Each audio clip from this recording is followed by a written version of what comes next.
En novembre et en décembre 2017, le CEDRE accueillait une exposition sur Anne Frank. RIO TV s'y est rendu, l'occasion de vous présenter qui est Anne Frank.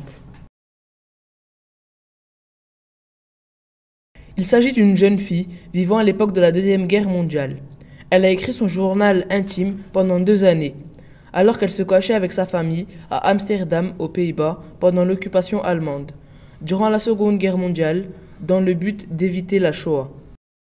La Shoah, c'est l'extermination systématique par l'Allemagne nazie des Juifs. Pendant la Seconde Guerre mondiale, on utilise aussi le terme d'Holocauste, de génocide juif ou génocide nazi. La famille Frank quitte Francfort pour Amsterdam à la fin de l'année 1933 afin d'échapper aux persécutions nazies à l'encontre des Juifs qui se multiplient depuis l'arrivée au pouvoir d'Adolf Hitler.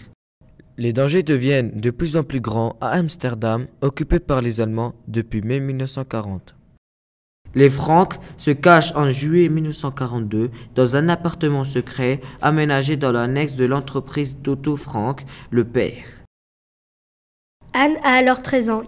Ils réussirent à vivre cachés pendant 2 ans dans ce refuge, où ils sont rejoints par 4 autres personnes. Le groupe est trahi et déporté vers les camps d'extermination nazis. 7 mois après son arrestation, Anne meurt de la maladie du typhus dans le camp de Bergen-Belsen. Quelques jours après le décès de sa sœur Margot et quelques semaines avant la libération du camp.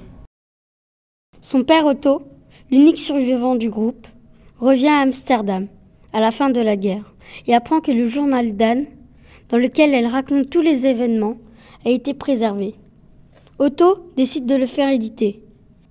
Ainsi, le texte original en néerlandais est publié en 1947. C'est toujours aujourd'hui un succès de littérature dans de nombreux pays. L'exposition au CEDRE retrace tout le contexte historique de la Deuxième Guerre mondiale, l'arrivée d'Hitler au pouvoir et l'histoire si particulière et émouvante d'Anne Frank. Il y a beaucoup de photos montrant l'immeuble dans lequel ils étaient, ainsi que leur vie au quotidien. Des élèves de 3e du collège ont été formés comme guides de l'exposition. Nous avons pu les rencontrer et nous vous les présenterons dans le prochain reportage.